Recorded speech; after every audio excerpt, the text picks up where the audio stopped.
So what's going on? What's new? Uh, Clouds are rolling in. It has been nice the last 4 or 5 days, like sunshine, bright blue skies, beautiful.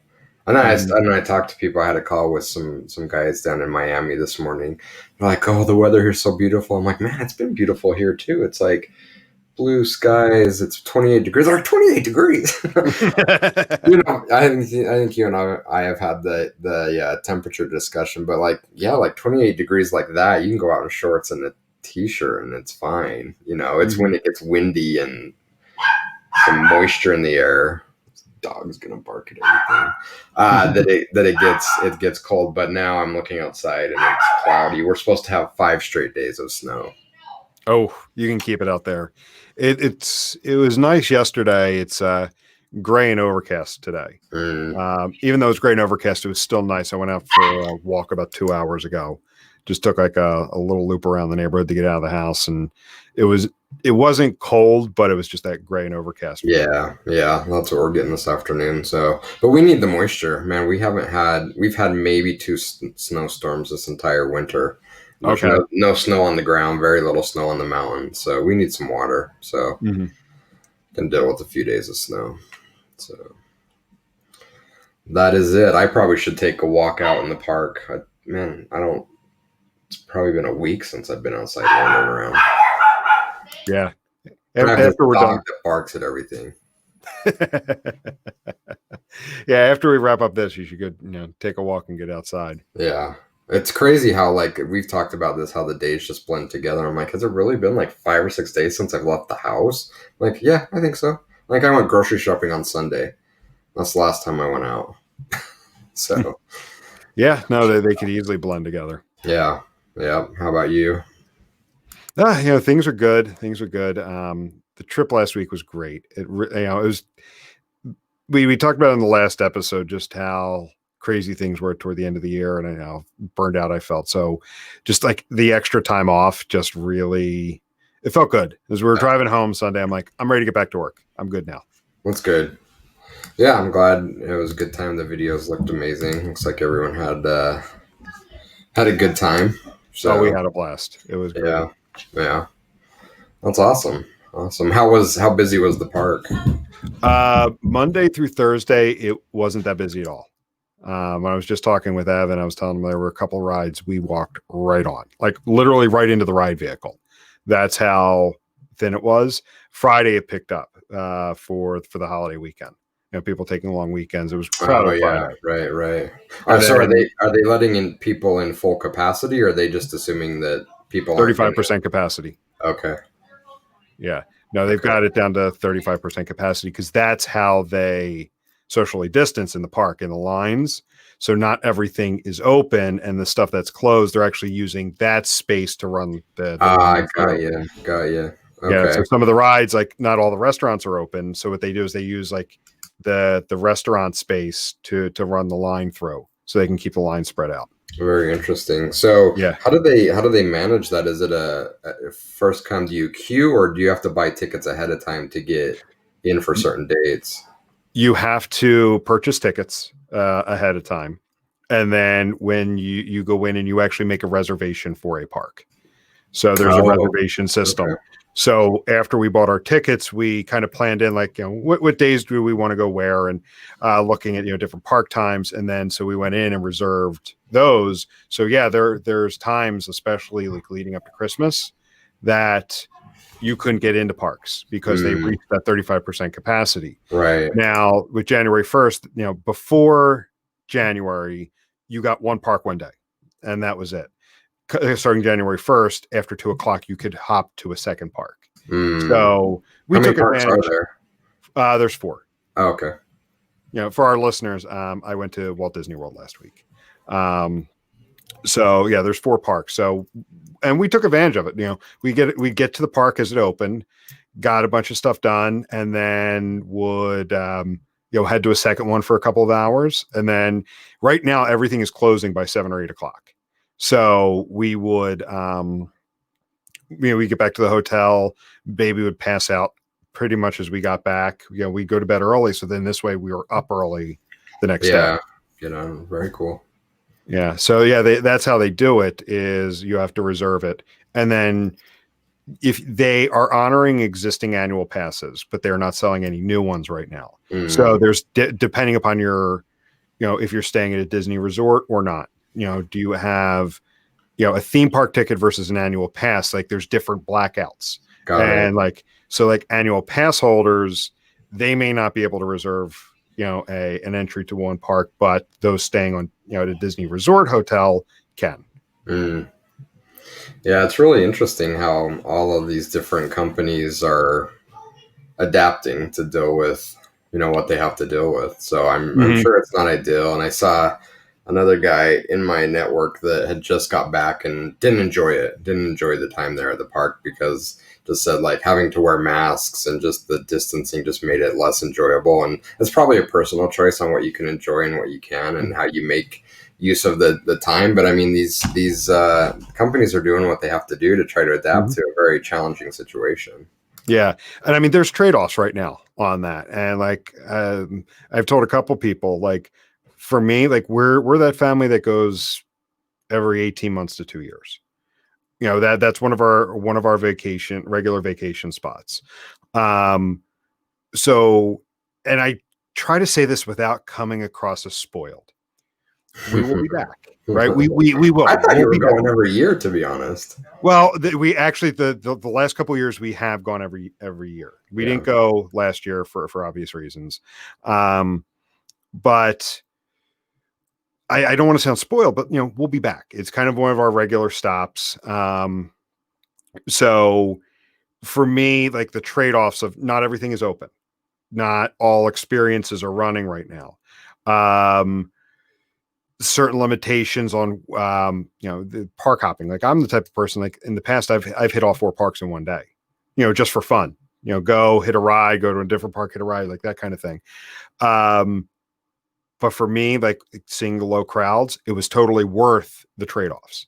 And I mean, as far as the masks go, I would not be comfortable wearing one in August in Florida. Like Yeah, I that's can see that's that. not That'd going be to be bad. comfortable to wear. Yeah. January, it's easy. It Yeah. it was something. It's just it. I know like just the way I am with the heat. Wearing one in August is not going to be fun.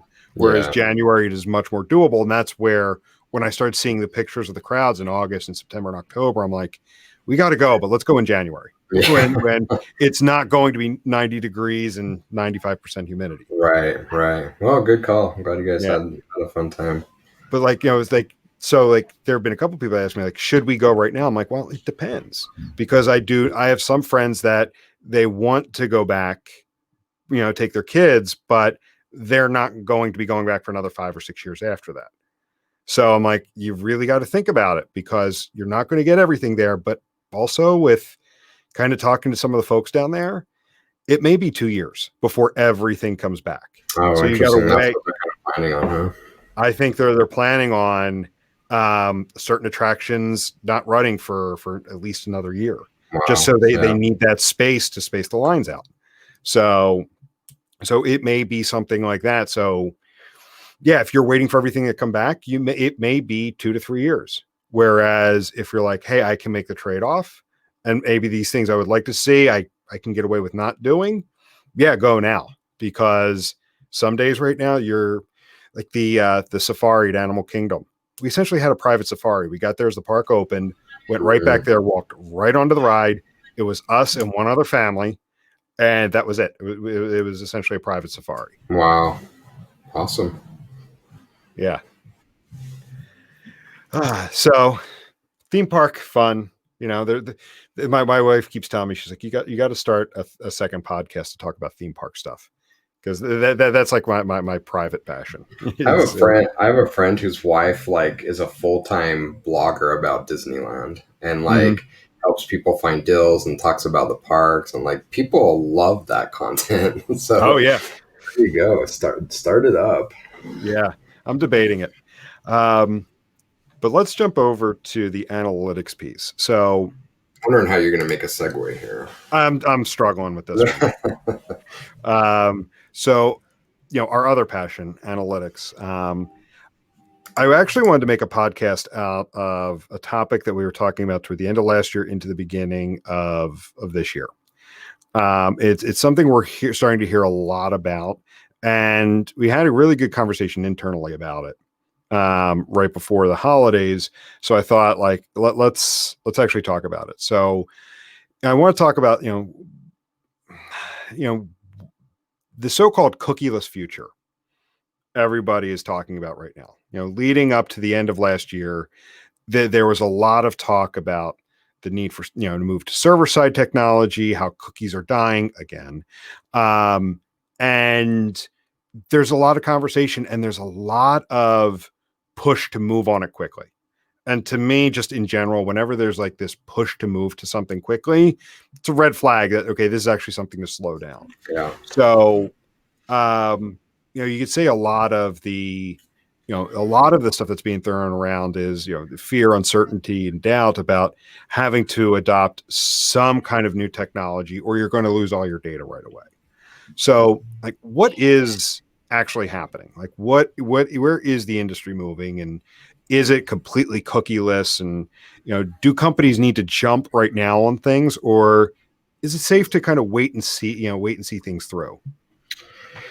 Well, if history tells us anything about this, then we're very early in the discussion, and companies jumping at it right now, which perfectly fine. There are companies ready to make some moves, are very early adopters, and I think it's important to recognize that, because when you hear from, again, you mentioned the successful sales tactic of FUD, creating fear, sowing uncertainty, creating doubt. It works, and if you listen to those pitches, if you don't already have a strategy and you're not moving towards it, the sky's going to fall on you next month, and so people are freaking out.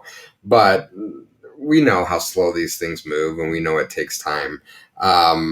So I think right now, and what the stance we're taking with our clients is, right now is a great opportunity to become informed and educated. We don't need to be making drastic implementation decisions right now. We don't need to be going out and buying new technologies right now. But something is happening. Things are changing, and we've obviously seen this moving for several years, specifically with Apple, and kind of locking down the browser with ITP. So there's something there, and this is happening, but it's not something that we're advising our clients to panic and make some rush decisions on, but better use this as an opportunity to get educated, so you can make smart decisions for your company, and you can also be in a better place to kind of reject getting pulled into that FUD cycle, that if you're not getting hit up right now from a vendor with it, you will this quarter for sure. If not this quarter, next. Like, it's happening. People are definitely latching on to this because it's an unknown and it sounds really scary, and you can sell software and services with that unknown.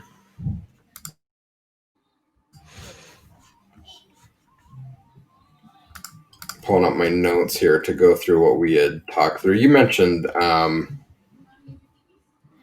kind of cookieless. I was on a call yesterday or the day before with some friends from the UK, and we were talking about this, and they're like, it's not cookieless, right? Cookies aren't going away, right? I'm like, I know, but I think it's also important to use the term that unfortunately has been widely adopted, like globally.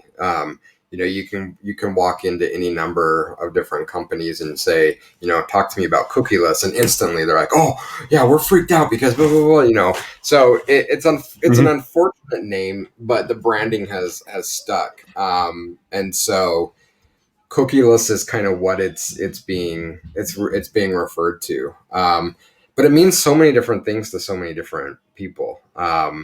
And what I found is there's really kind of two different takes on it. You have what I would call the ad tech take. So more of your ad buys and your marketing space and your marketing agencies have one take on it. And then from our perspective, I think we have a slightly different take, and I've been calling that the kind of analytics personalization take. And from the MarTech ad tech space, it really could be a death of a cookie for them. What they're seeing is, and this has been like the slowest moving train wreck in history, is the death of the third party cookie.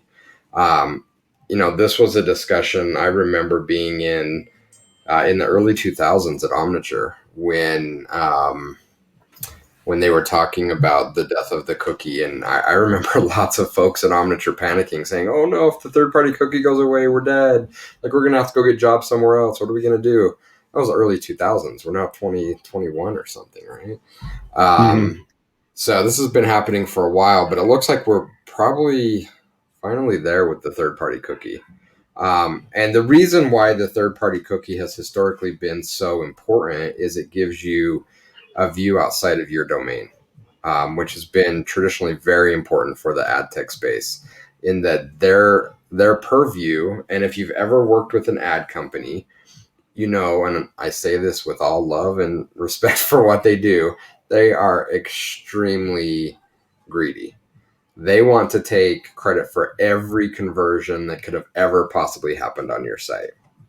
So, in order to do that, they want to report as high up in the funnel as possible. And that's what a third party cookie allows you to do. You can see what is called a view through to click through to conversion, meaning if you just viewed the ad with a third party cookie implementation, you can get metrics on that view. You can then tie it to a click, can then tie it to a purchase. But even if you don't, you have crafty agencies that are really good saying, well, even though they didn't click, they saw the ad, and that in some way influenced this purchase, that we can tie it to their person with our third party cookie. And so we want some kind of credit. So with that going away, I think there really is some very real fear in the ad space, about what are we going to do if we can't see view throughs to click throughs. That's a Hmm. problem. We've never really had that problem in analytics because it's never been something we've natively reported on. Specifically because, not because they couldn't, but I think a lot of the big players early in the space, Website Story, Adobe, Omniture at the time, Google, made a decision that they weren't going to cross that kind of very scary line to say, well, we can track you across the web, but we're not going to. Because if you remember back in the early days of analytics tracking, it was what a lot of people really feared, and that was, well, what's stopping you to see, well, Jim went to Google, and then Jim went to delta.com, and then Jim went to check out some blogs on the park, and then he went to the park's website. What's from stopping you from tying all that activity together? And that scared people. And so from a analytics perspective, that was never really something we went down that path on, because the vendors just didn't offer it. We weren't analyzing that level of data. What we analyzed was, once they landed on the site, what did they do? And I want to say, when I was at Omniture in the early days, I want to say our cookie was like 8 years or something. I don't know. It was something extremely long. So as long as you're on the same device and you keep, we know who you are for the next 8 years. And then with browser regulations and tightening of the rules, that has slowly gone down to 2 years and then gone down to a year. And the biggest challenge right now, I think, with the most recent ITP release, it's something like 7 days. It may be less. Hmm. And Yeah, it's really short. I can't remember off the top of it, my head. it's it's short, and I think our challenge as analytics practitioners is kind of twofold. One, that definitely now comes into real issue with attribution. So, not only from external sources, so we can talk about, well, what ads or what external paid media brought you to the site, but even on site, that starts to become a challenge of looking at, well, what's Jim's entire history with us on our site? Well, I don't know. He didn't come for 8 days, and so we lost it all. And so, being able to piece that whole story together with a shrinking cookie is a very, very real concern that's in play today. This isn't something that's coming in the future. It's here today. That cookie lifetime is here today, and it's very challenging. It's also challenging from a personalization and a testing perspective, again, for the same reason. If the goal is to build this profile of Jim because you keep coming to the site and you're querying different things, you're looking at different hotels to stay, you're looking at different park passes to buy, you're consuming different content, we can build a profile around that and now use our personalization platform to put a more curated experience in front of you. But if that cookie is only living a few days and you're not coming back to the site all that frequently, you're essentially a new visitor to us every time. So that becomes a real challenge to personalization teams to understand who you are and give you really personalized experiences on the site. So again, these are very real challenges that are here today. Um, and that is the challenge. And maybe the fear is that those are going to shrink even more. But that challenge is here today, and it was here before today. Nothing new is changing necessarily tomorrow. So what does that mean? What should we do? And what are the next steps? That's really where we're at right now.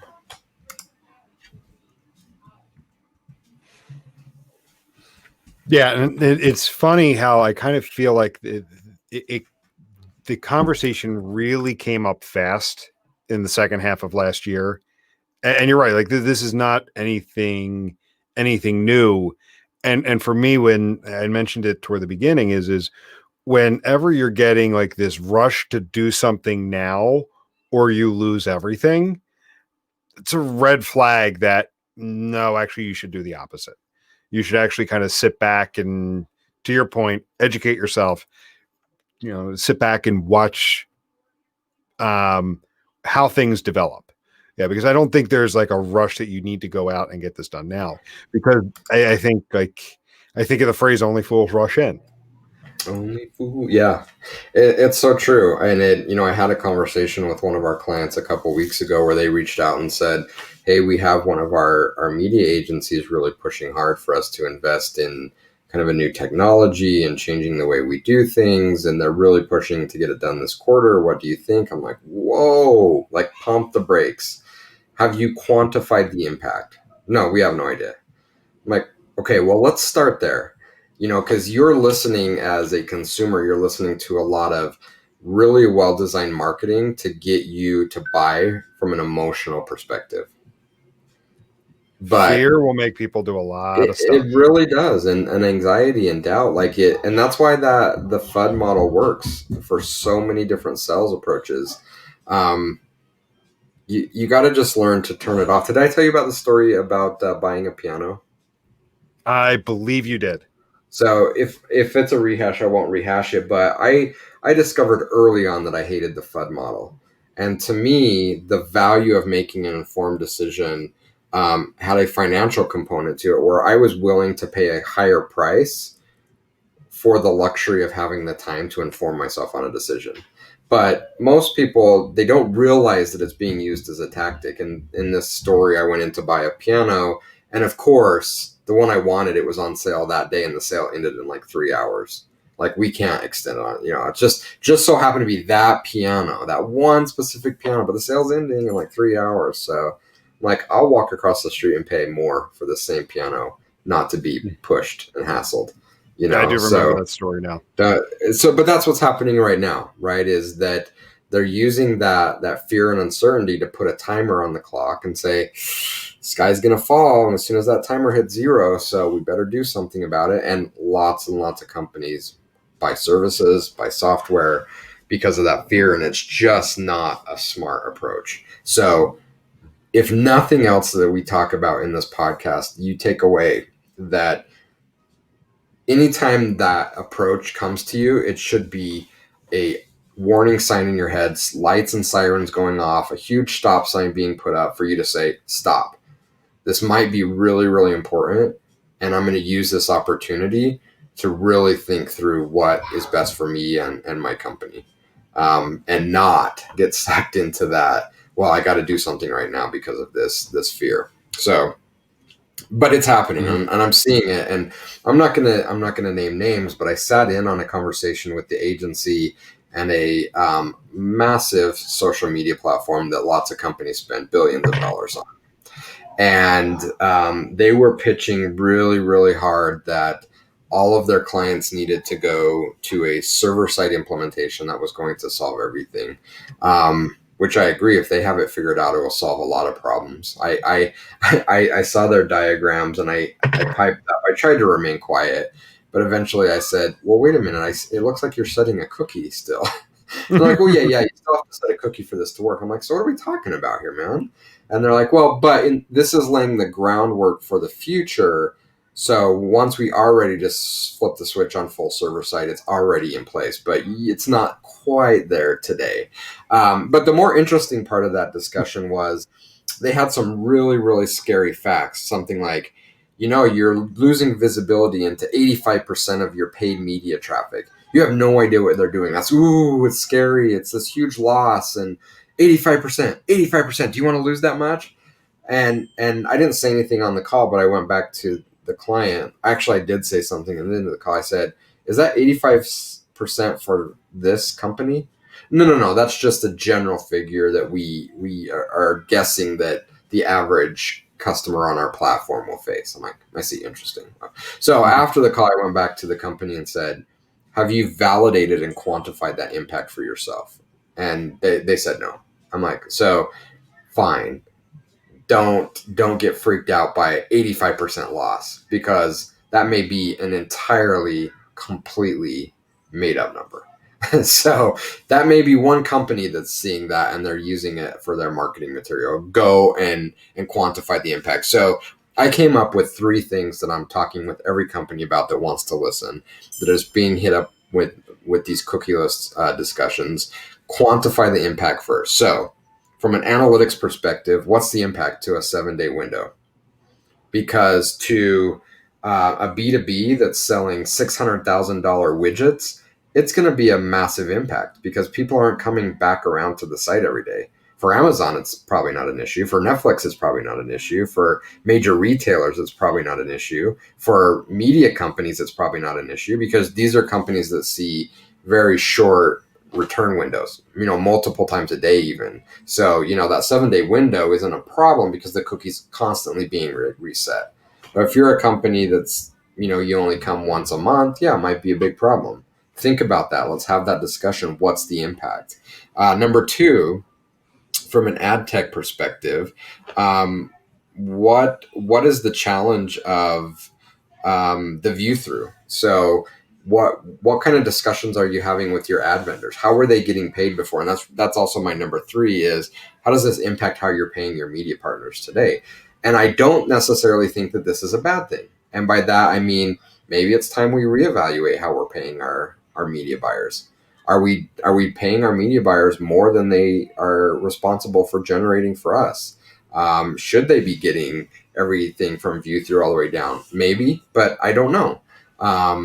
It's now time to evaluate. And again, there's probably lots and lots of questions you should be asking yourself. But the biggest thing is, put up the stop sign. Think about, what does this mean to be in this quote cookieless world? We're already there. What is the impact to us? Mhm. And until we can answer that, we shouldn't be buying any software or any services. Yep. And to that, as part of the rush and the fear mongering going on, I kind of see the very real potential that walled gardens are going to be created.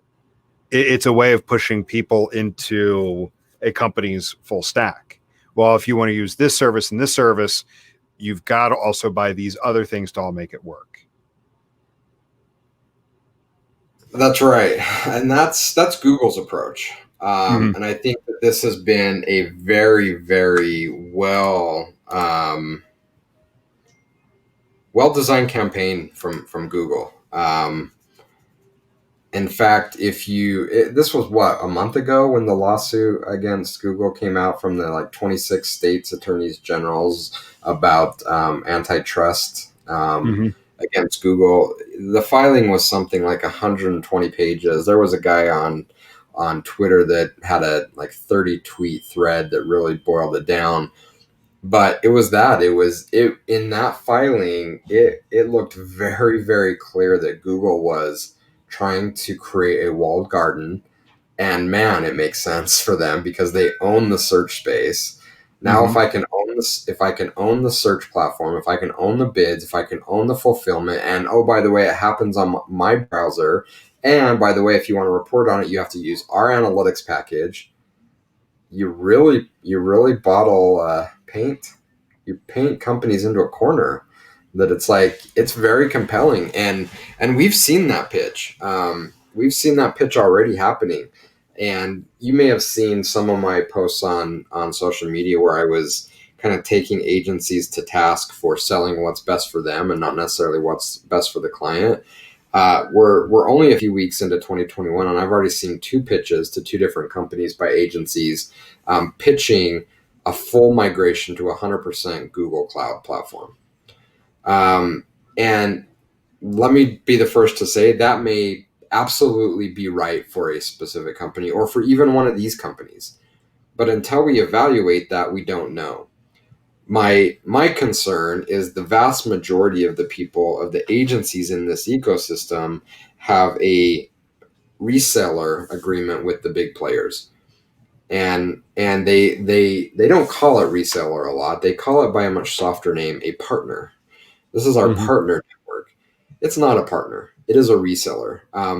Whether it's Adobe or Google or anyone else in between, they call it partner program. They want to say that we're friendly with our partners. We have these strong partner programs. It's all BS.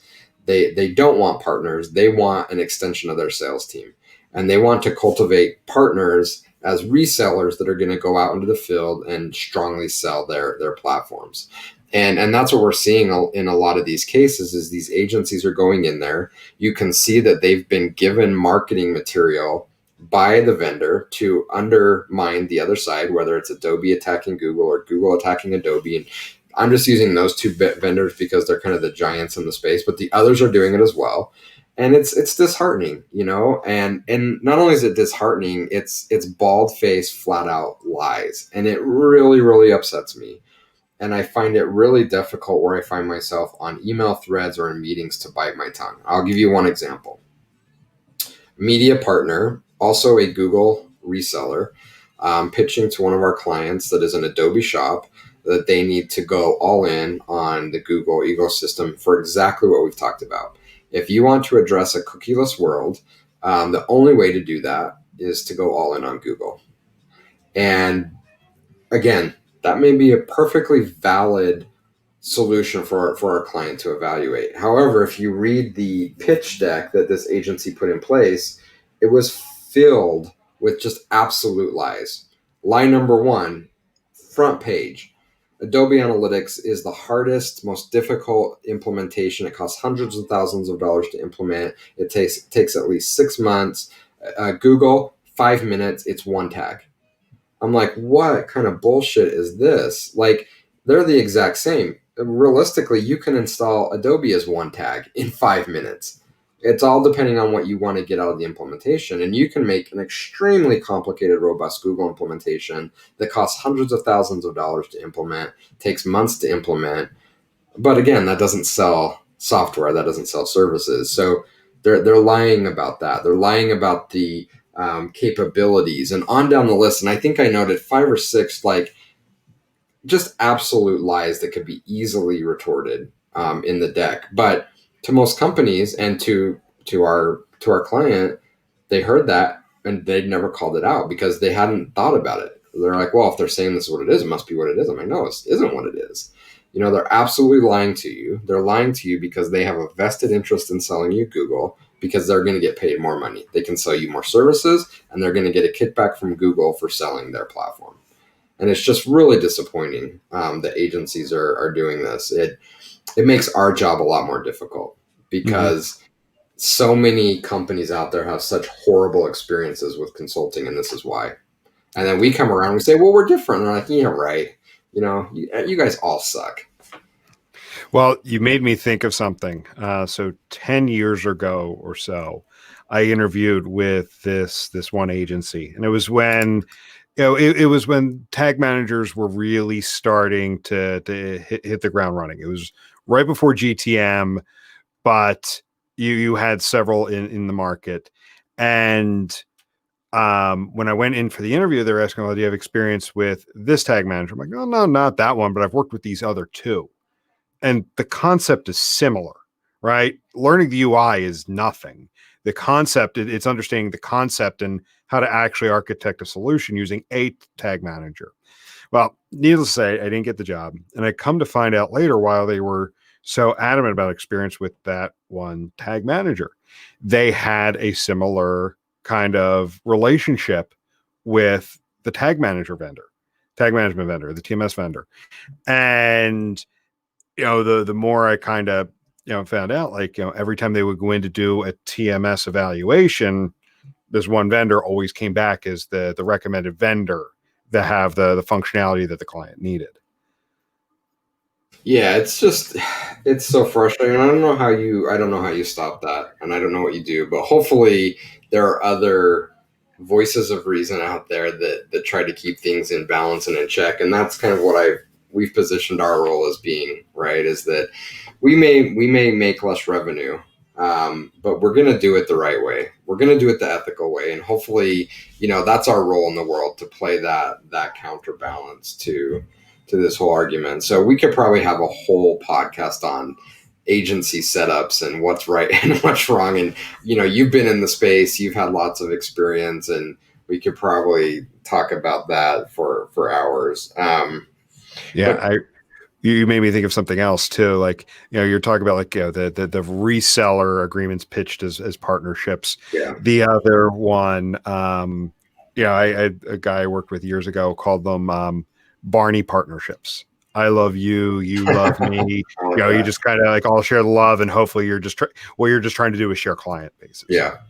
I used to call them paper partnerships, where, companies would come to me and they said, "Hey, we want to talk to you about a partnership." I said, before we go any further, I'm not interested in a paper partnership. I'm like, "What do you mean?" I'm like, where we sign your paper and you sign ours, then we put our logos on each other's site and say we're friends, and then you're going to be friends with us more if we sell more of your products. I'm like, I'm not interested in that. A partnership is about investing in each other and helping each other grow and making what it is you're jointly doing better.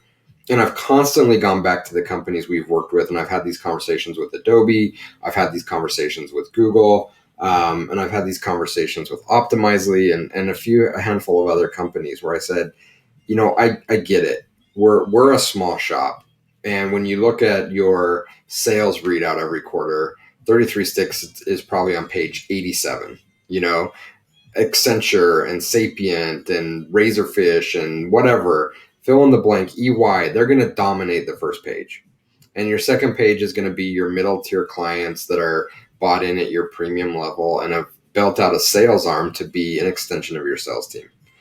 I get that that's a value, but you also need to look at another opportunity to partner with people that are truly invested in making your company and your partners better. And I feel like that is what we do.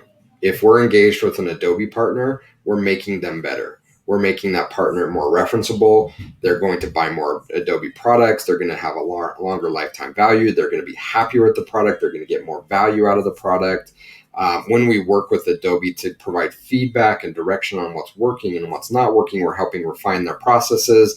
The people on the ground get it and appreciate it, and I think that's what helps keep us going. But from a company-to-company perspective, Adobe doesn't give a crap about 33 Sticks, and rightfully so, because we don't generate any money for them according to their sales spreadsheets, right? And that's the frustrating things, because I think there's so much value there to having a real partnership. But in the short term, what did you do for me this quarter basis?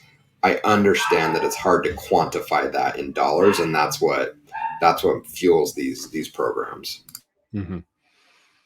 Yeah, and honestly, you asked the question, like, what could you do, what could be done? I don't know. I think as long as everybody's making money, it's not going away anytime soon. Yeah, the only thing is maybe try to plant the seeds with some folks that eventually will bear some kind of fruit. That, because right now this is the major rush to do something right now.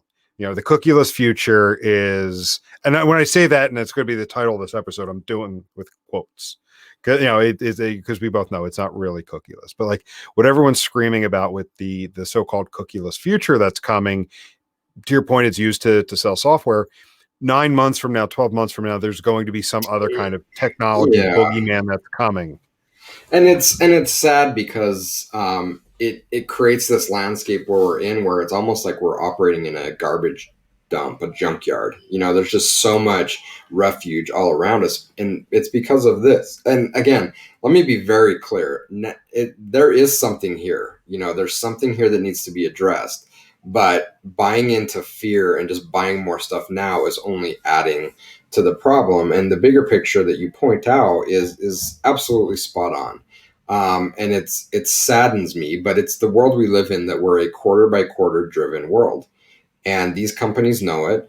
Um, these big companies like Adobe and Google, they arm their partners with marketing. You can go to their partner portal and download all the marketing slicks that show you how to sow FUD, and go in there and say, "Oh, cookieless world, how do you solve it here? Buy this." Mm-hmm. And it drives quarterly sales, and that's what's important. Um, we need more people to think more sustainable and more long term. And we recently did a redo of our website, and that was a big focus for us. Is we want to be the voice of sustainability. There's a lot of waste. There's too much waste, and there's too much promise going left unfulfilled because of it. And we see taking a more sustainable approach as the way to get there. And it's everything. It's how you build your analytics programs. It's how you think about your partner programs. It's how you think about running your business. Quarter to quarter is not a sustainable model. It sustains the entity, but the people inside of it, you're killing them. It's just Mm-hmm. not a good way to live and do business. And so, it's something that we're wholly bought into, and are really pushing this year. And this is a great example of it. Jumping into Q1 2021 FUD about a cookieless world isn't a sustainable approach. Jumping in and seeing all the conversations and saying there's something here, we need to become educated and think about the solutions that are going to be out there and how we want to adopt them. That's what smart companies are doing right now. Mm-hmm. And again, I'm sure all of our partner networks that we're loosely associated to are pissed off if they're going to hear this. They're like, "Jason, what are you doing? Like, we need them to buy our identity solution. We need them to go all in on, the Google platform." I'm like, no, you don't. You need them to choose what's best for them. And ultimately, you have to have the vision that that's ultimately going to drive you the most revenue as well. Mm-hmm. So Yep. I couldn't put it any better myself. So awesome. Well, very well said. hopefully this was helpful. I mean, we could go down into lots of details, but again, I think the biggest takeaway from this episode is this is real. There's something happening. Educate yourself. What is it? What is the impact to us? What are the potential solutions? Quantify the impact, and let's make a game plan. But number one, put up a stop sign, and we're not buying software. We're not buying services right now, Mm-hmm. because we need to understand what the impact is before we do. Yeah, you're not going to lose your data next week, next No, month, or next quarter. no, nope. Cool. All Well, right. I think that's a good spot to wrap for today. I agree. Good Yeah. conversation. Yep. Cool. Well, thank you much. All right. Yeah. And Thank you. we will catch everybody later. Yes.